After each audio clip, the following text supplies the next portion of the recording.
Hey, what's up, folks? And welcome back to another 3D Hangouts. My name is Noah Ruiz, designer here at Adafruit, and joining me every week is my brother Pedro. Hello. Good morning, everybody. I'm Pedro's Creative Tech here, Adafruit, and every week we're here to share 3D printed projects featuring electronics from Adafruit. That's right. This is where we combine 3D printing and DIY electronics to make inspirational projects. Yeah.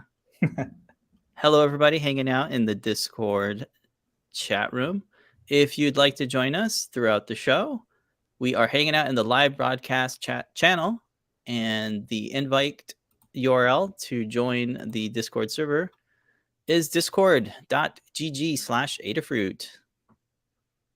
Hello, everybody in the chat room. We'll take a couple moments to welcome everybody to the show. Good morning, everybody hanging out all over the world. Giving some shout outs. Everybody hanging out in the chat room is Resin, Jim Hendrickson, Do Wester. It's got peeps all in the Twitch, on the YouTube chats, and on the... Is Facebook working? Let's see. Probably yeah, it's got a checkbox up there.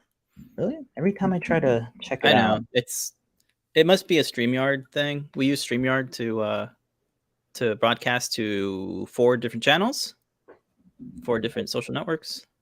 So Facebook is the one where it's always like iffy, but it says it's going, and that's as good as we got. So I'm gonna guess it's lying.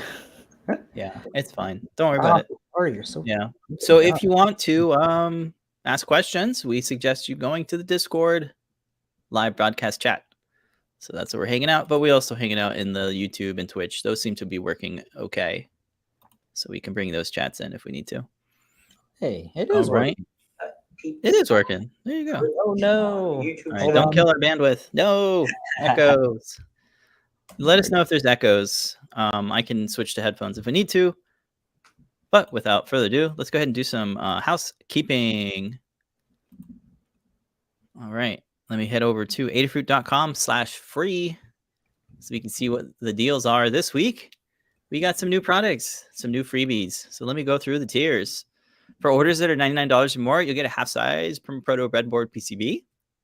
For orders that are $149 or more, you'll get a half-size Proto PCB plus a KB2040. That's that lovely dev board with the RP2040 from Raspberry Pi.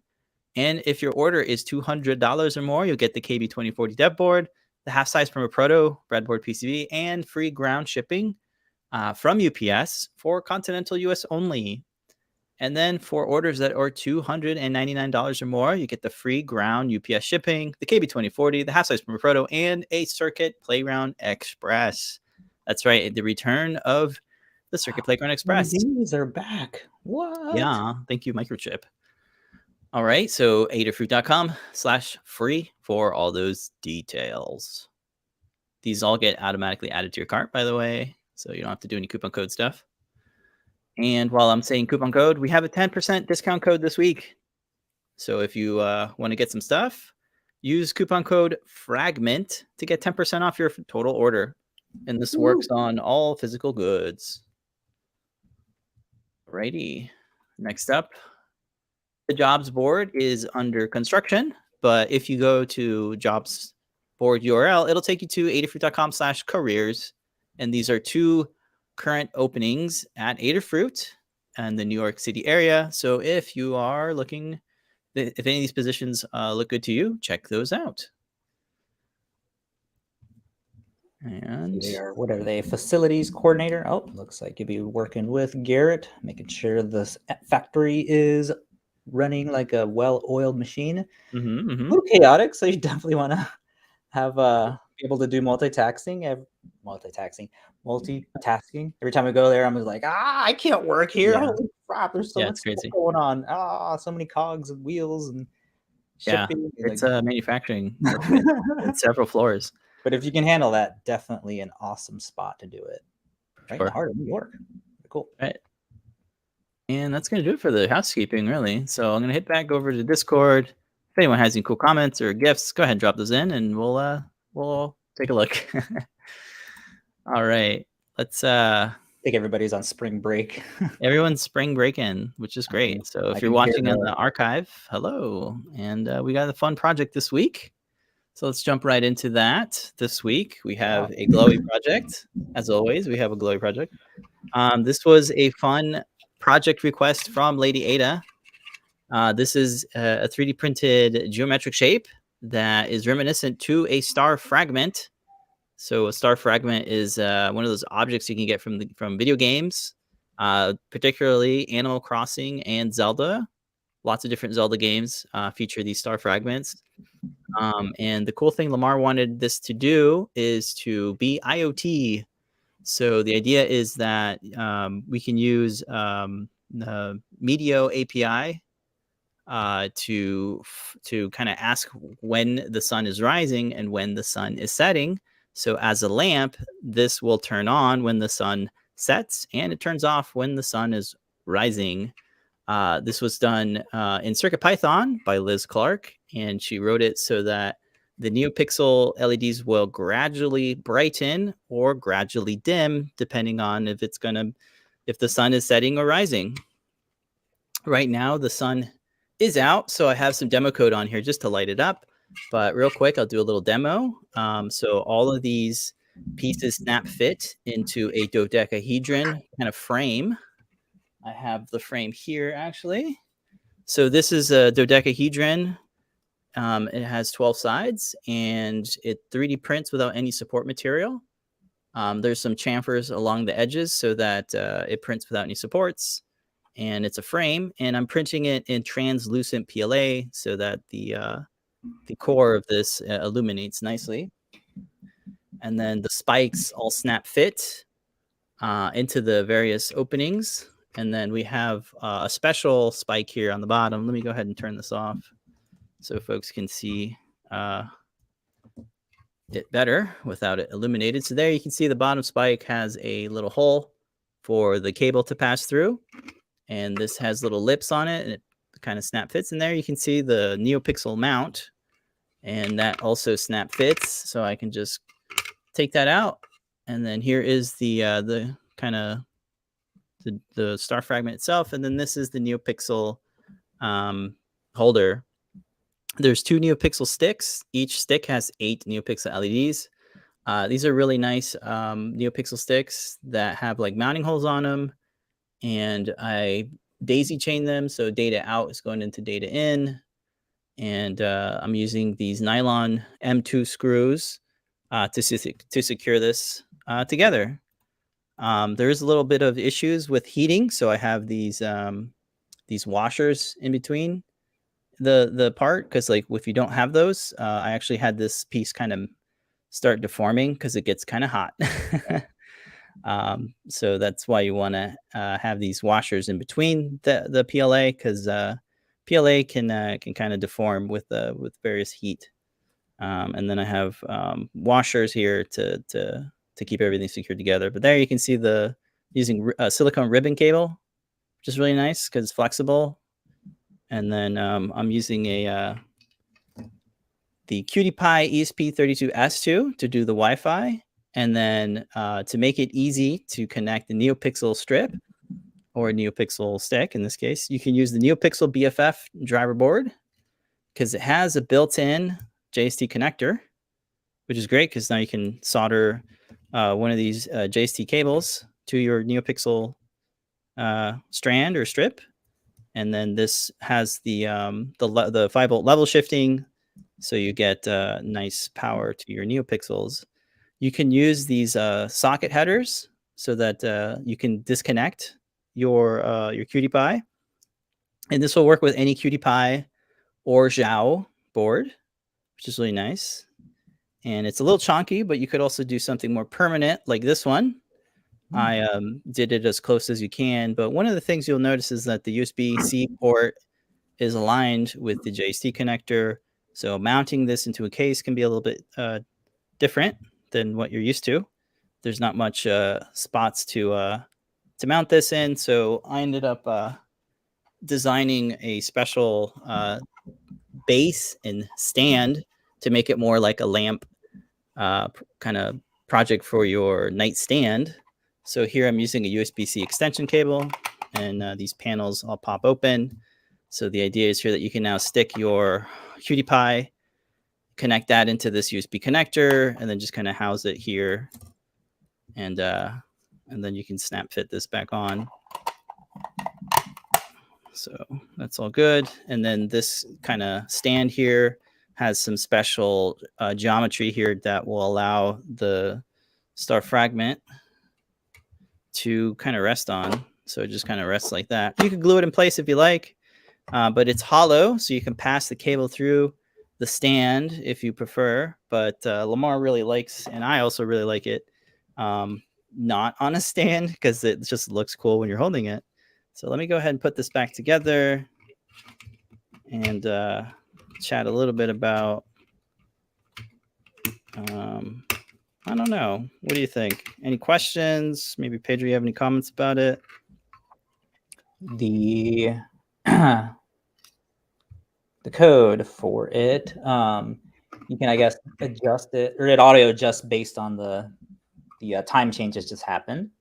Yeah, it's using Adafruit.io to get the time, and then the open Medio API to get the sunrise. You have to tell it in the code. You have to tell it where you are, so you use the longitude and latitude to say where you are. Mhm. That way, it knows when the sun is dependent on your location. So it's really cool. But if you want to just have it light up, you can use CircuitPython's LED animation library and code up some fun animations. Maybe you want this to pulsate or do the comet animation or the sparkle animation or the solid animation, whatever you want. It's really easy to do in CircuitPython. But yeah, having that little bit of extra smarts to make an IoT project is pretty fun too. Super cool. And, that's pretty much the project in a nutshell. It's glowy. It looks great. You could also have it on a battery if you want to take it outside and do some cosplaying like we did in the video. It was really fun to take it outside. Nice. Yeah, so next up, if we don't have any comments, nope, good to go. Okay, I'll go to the Learn Guide and quickly kind of browse through it real quick. So if you head on over to learn.adafruit.com, you'll see it's the latest guide. The overview just kind of walks you through the parts. So you're going to need a QT Py, the NeoPixel Driver BFF board, a JST, a 3-pin JST PH cable, and 2 NeoPixel sticks. We also have here the USB-C extension cable and some 10-wire silicone ribbon cable, which I really like to use. As for the hardware, I would recommend getting this M2 nylon hardware kit. It's a link to Amazon, so you can either source that on your own place or use the Amazon link. But those are the screw sizes that will work with these NeoPixel sticks, and then some other M3 screws for attaching if you want to print the lamp stand. I'm using M3 screws to secure the base to the lamp pipe stand, and a pack of heat shrink because we got heat shrink. So that's the overview page. The CircuitPython page just walks you through installing CircuitPython onto your QT Py. Because it is a IoT project, you will want to walk through the settings.toml file page. This will walk you through adding your Wi-Fi credentials to the file so that CircuitPython knows to connect to your Wi-Fi network. So just walk through that. And then the code page, shout out to Liz Clark for putting this one together. So you want to walk through this. You can use the download project bundle to go ahead and grab the libraries that are associated to this project. It's all nicely commented. So what you want to come in here is to just write through the comments and update your latitude and longitude. You can find that out through Google Maps or another map service. If you have a different NeoPixel setup, you'll want to update this. Right now it's set up for a 30 NeoPixel strip. Here you can change the number of NeoPixels and the brightness. The pin for the NeoPixel Driver BFF board is defaulted to the A3 pin. And then everything else, you could change it if you want to ping the Adafruit.io. You probably want to leave that alone. You don't want to make it ping any closer because Adafruit.io should be pinged more than 1 minute. Right? I believe right now it pings every 5 minutes. You can adjust that. and walk through it. Take a look at the comments. It's all nicely commented. And then just make sure that your settings.toml file is all pre-populated. You also want to get your Adafruit IO username and key. You can grab those from the Adafruit IO website. You can create an account. It is free to do so. And then you can walk through the code breakdown to get a little bit more info on how it's working. The circuit diagram is pretty straightforward. We did this little side view just so you know that the NeoPixel driver and the QT need to be in a very specific orientation. So just follow along with that. But otherwise, it's pretty simple. It's just 3 data wires. You got voltage, ground, and data. The CAD page has all the CAD files. We got a little CAD animation there. We have a zip file that contains all the STLs, and then we also have a step file and a Fusion 360 file if you want to modify the design. We recommend using transparent filament for printing the star core. That's that dodecahedral shape. The STLs are oriented to print as is, so they're ready to go. And again, no support materials. You can print the base of the lamp and the stand of the lamp in whatever color you like. But there is a minimum build volume for printing the base. It's relatively large, 138 millimeters by 132 by 42 millimeters. And then we recommend when you're printing these spikes, they print in this orientation, kind of upside down, because we have this kind of lip to snap fit into the frame, into the star core. So we recommend printing it in this orientation. And I recommend using a brim when you're printing so that you have better bad adhesion. So those are the main tips for printing on an FDM printer. And next up, we walk through the headers assembly. So that just walks you through soldering up your headers to the QT and then wiring up the NeoPixel. You want to use a fairly large, a very long wire. Cable rather, depending on how far do you want your QT to be from the NeoPixel strip. So I recommend something like 6 inches long is probably pretty good, but you can update it as you need. And then the assembly, it starts with securing the NeoPixel sticks to the NeoPixel holder in this fashion here with the hex nuts in between the part, so it doesn't melt. You want to make sure you do it that way. But otherwise, they get secured pretty easy. Everything snap fits, and you just got to be aware of the bottom spike, which allows the wire to pass through, and it's sized appropriately so that the 3-pin JST connector can pass through there. So that's why it's like kind of a rectangle shape. But other than that, you can have the QT be outside. Or I also have this simple case, which it's just like a pentagon-shaped snap fit enclosure that just gives you a little bit more protection to your QT and your NeoPixel BFF board. That's optional. Or you can use the lamp stand, so you can panel mount that USB-C extension cable using the included hex nut that comes with it. And there's a nice hole on the side of the frame. And then you'll want to use M3 screws to attach that top cover to the stand. And then just pass the cable through the top of the stand and snap fit it together. And that's pretty much it. That's the whole guide in a nutshell. I hope people make it. And if you do, please post up a make and share it on the socials so I can see it. There you are, Pedro. Awesome. And that's my project this week.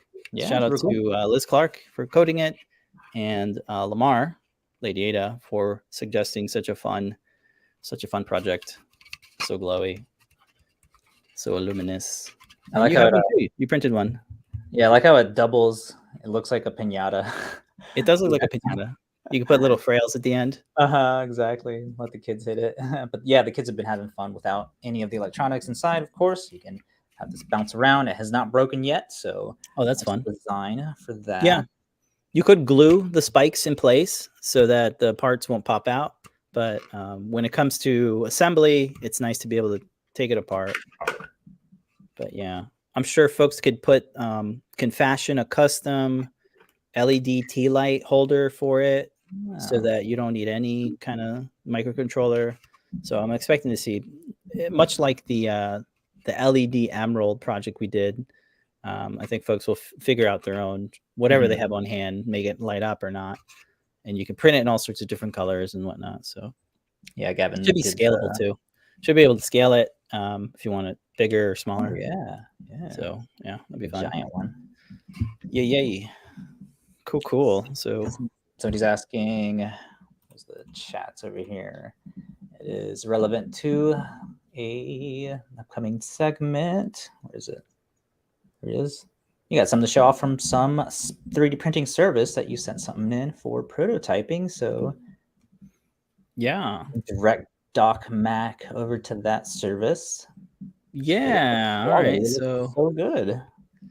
All right, let's jump right into it. So if you don't have a 3D printer and you'd like your parts to be 3D printed, I recently checked out PCBWay's service for 3D printing, and they have lots of different 3D printing services. They have FDM prints, but also SLA and DLP type prints. So I figured it'd be cool to have our floppy PyPortal case 3D printed in clear resin. So this is clear resin, and this print is from PCBWay.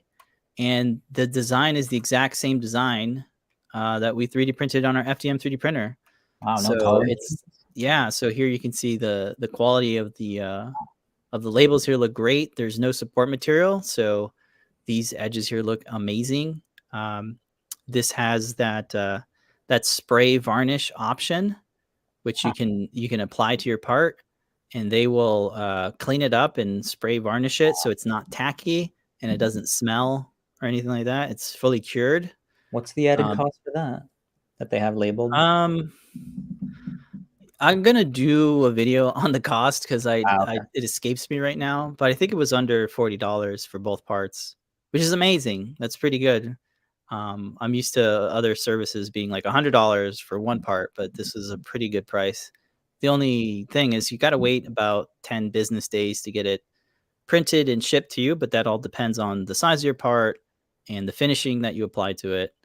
But otherwise, this looks fantastic. This here is the little button presser, so that works out well. Sweet. It's very, very clear. The quality is amazing. It feels like an injection molded part. Holy moly.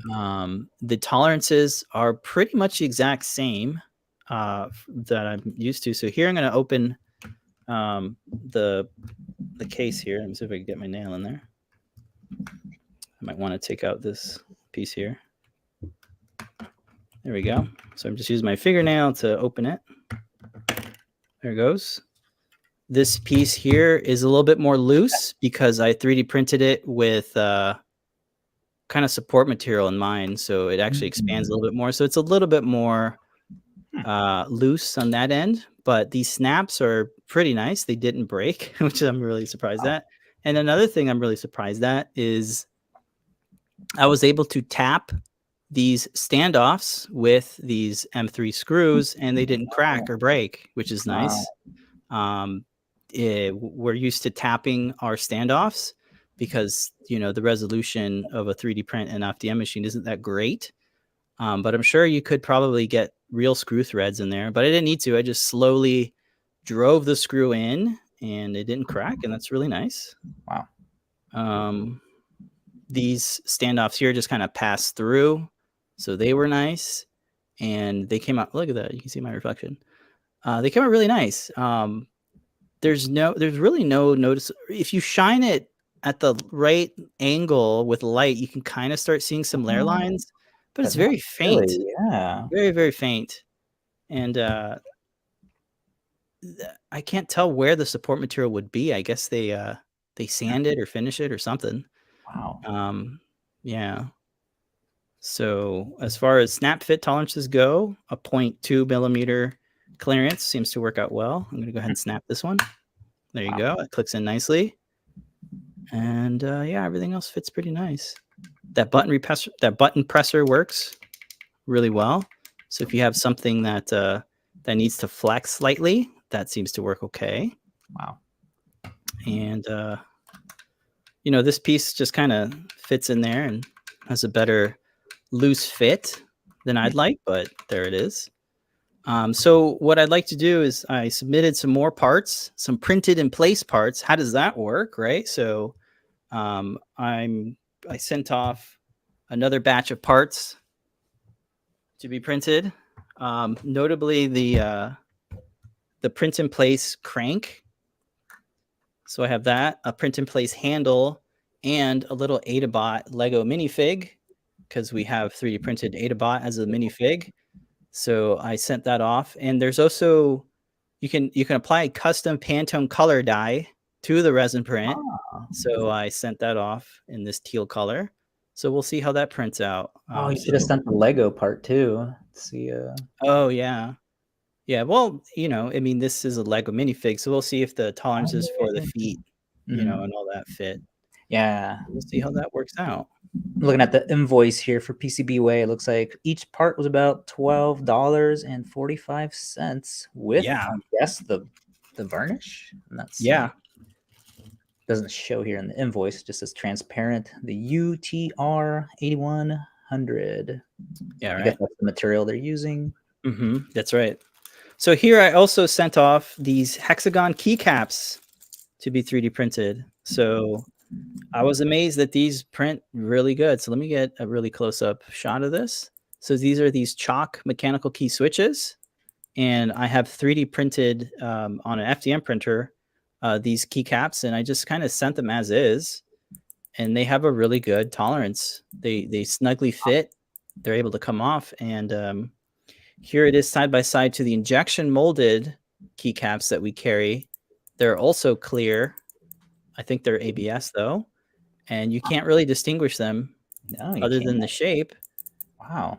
They look really good.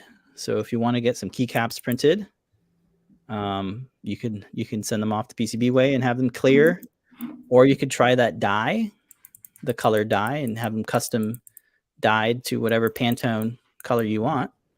But these look really, really good. I got a batch of 10 of them printed.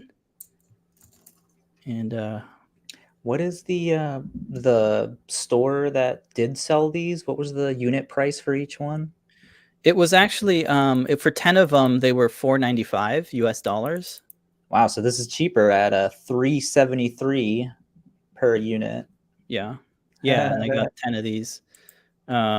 So these are a little bit more pricey, but the thing is, you can get them right now. I don't know if they're ever going to make these again, because that's what I'm trying to say. They're out of stock right now. JP was able to get the last 2 batches of them, and they only come in one color, white, and they actually look really nice in this clear color. Clear color in this clear resin. So yeah, I'm gonna probably send some to JP, or JP can order some if he wants them in this clear color. Again, not clear color, but just clear material. They look really nice. I don't see any blemishes or anything. They have a good slick feel to them. Like I said, they don't have any odor, and they're not tacky, so they're very nicely post-processed and varnished from PCBWay. Yeah, it's a good price too, considering that it's including the cleanup and the varnish. Yeah. So there's a look at the legs here. They're 1 millimeter thick. So you can see here, they're pretty similar in thickness. The wall thickness for the hex keycap here is about 1 millimeter as well.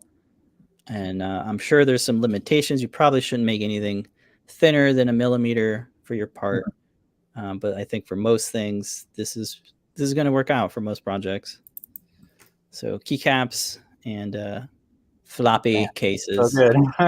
Yeah, very nice. Do the Pi Girl Game Boy project. Yeah, I sent off my Etch-a-Sketch project. I have it up here. This is my Etch-a-Sketch case. Cool. I don't have a battery in there, but I think it'll look cool because you can see here, this does have the snap fit edges. And it has all the wiring for the potentiometers, the button, and the switch here. This is also a TFT display with a feather on it. So it'll be cool to see that through the print. Yeah, reminiscent to all the clear electronics from the 90s. So I think that'll be really cool. But yeah, for like a Game Boy, this is looks like a Game Boy. Yeah. So we'll see how those parts come out. How cool. I can't wait to see these. Yeah. Likewise.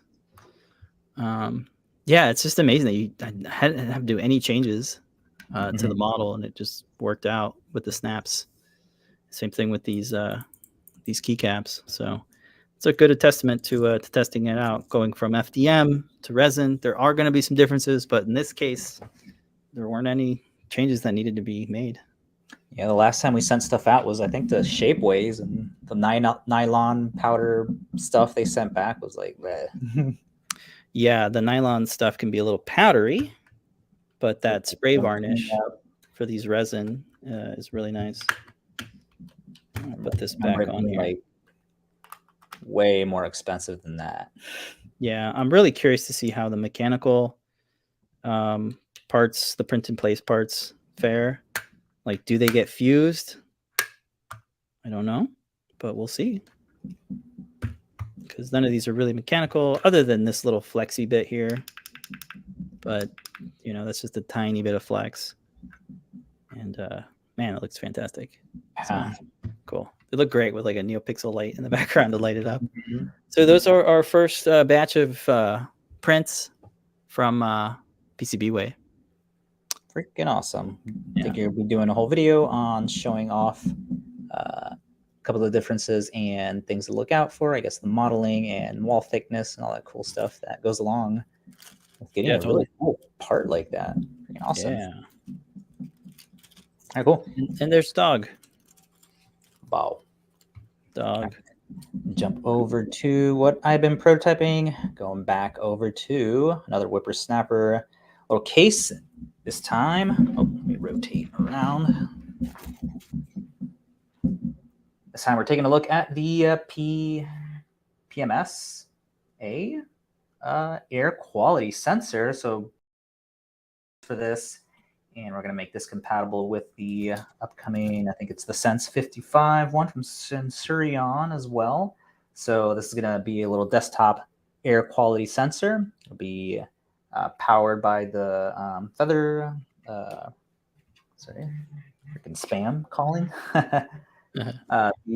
This one just has the Feather 32 S2 on it, so that's how it's doing the Wi-Fi connection with that, and it's pretty much just a simple little framing case to stick everything together.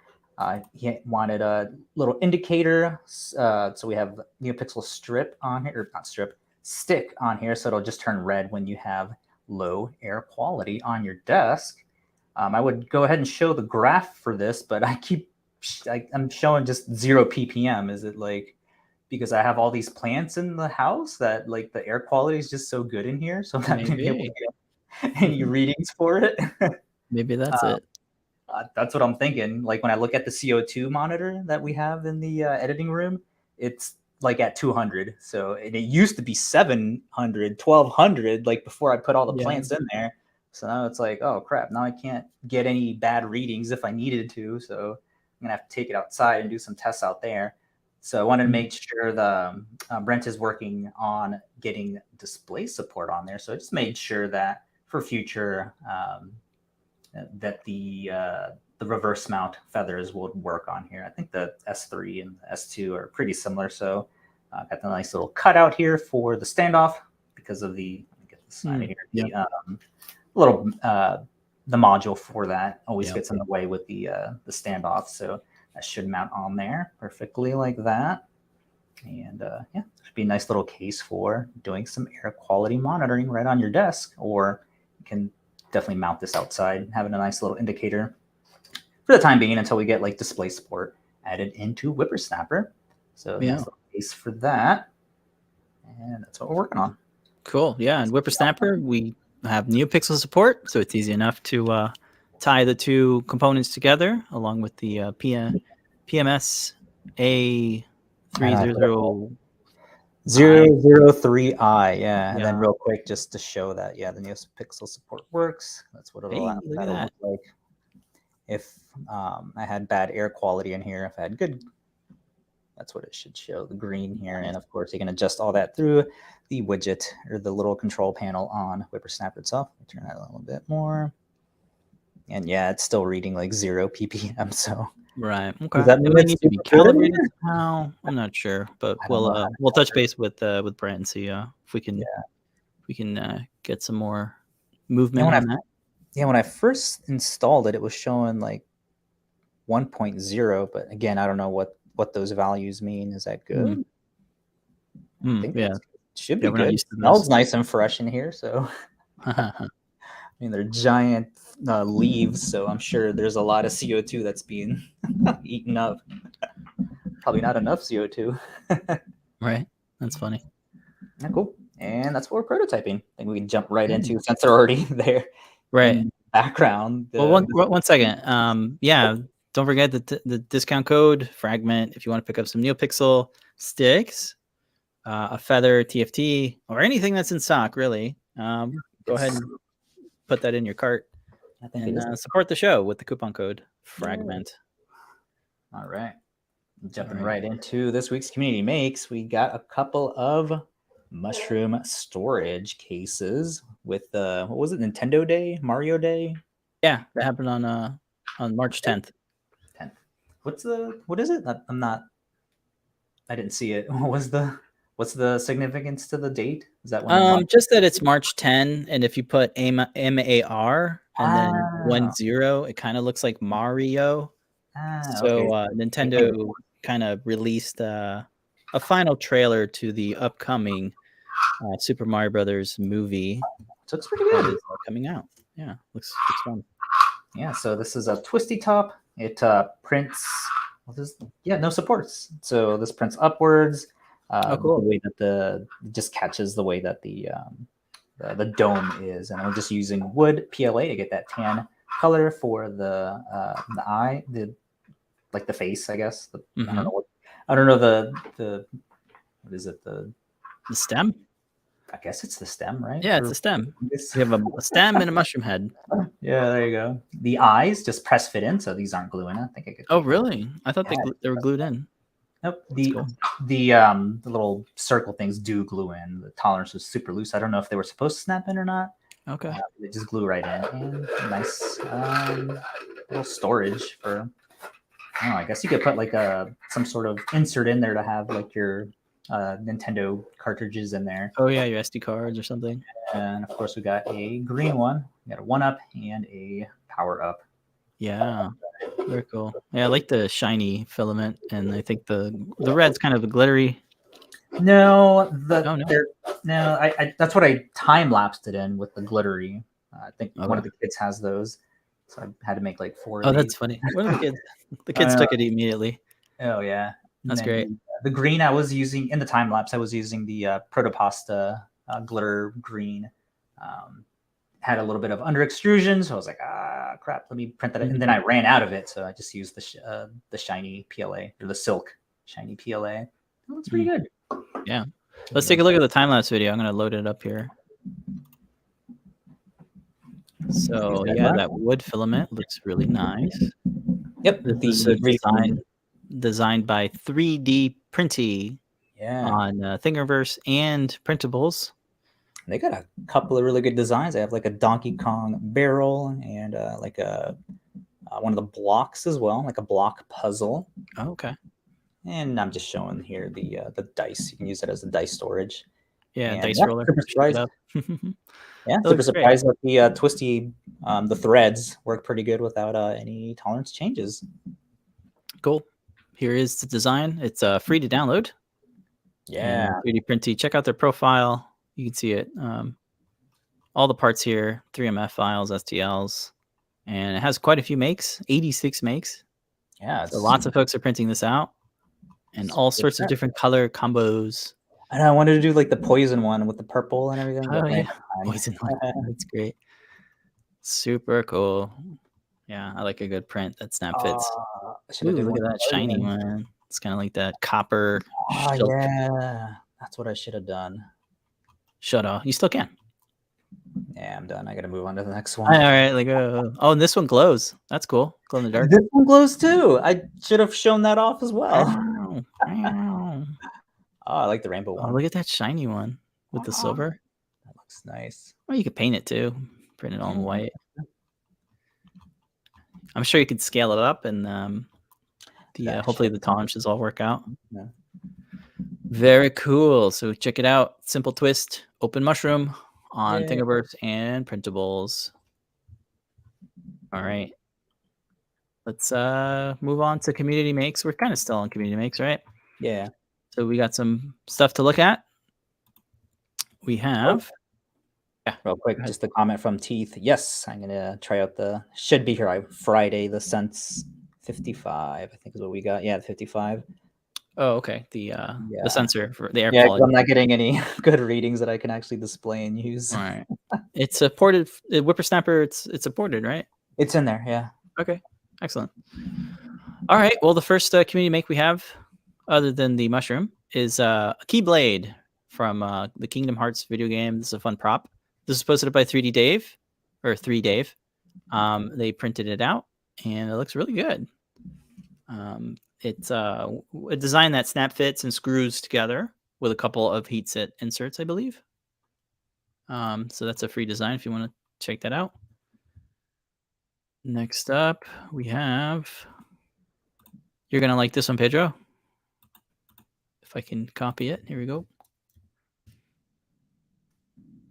Canadian Bacon 21 on Printables. Printed up your Gunblade. Nice. So that's that iconic prop from the Final Fantasy video game series. So you can print your own Gunblade. And they said really cool and easy to print with minimal support. And I think that has a rotating barrel, if I remember correctly. Rotating backwards barrel. Right, the barrel's backwards. That's hilarious. That's how I can tell it's mine. Right. That's a good tip there. Okay.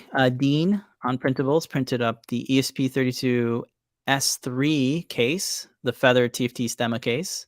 Hey. And they said this prints and fits the ESP32 S2 as well. Oh, sweet.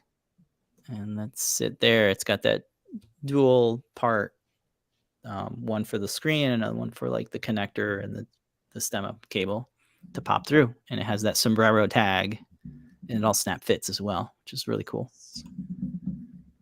All right. And then we have a heat set insert. Another heat set insert rig posted up by Robotic Automation Man, printed on an Ender extended 400 XL. Cool. And wow, those are a lot of heat set inserts on their part. Looks great. It looks like you really needed that. Yeah, I like that. The black atomized aluminum extrusion looks really nice and slick. Love it. Okay, and the last one for this week. See what it is. Case. It's Liz's CyberPython Octoprint controller and monitor case. Okay. So if we go to makes here, Sean's i3D posted it up, and they said thanks for the project, and they rated it 5 stars, and they printed it in this lovely blue. Like how they painted in the eyes.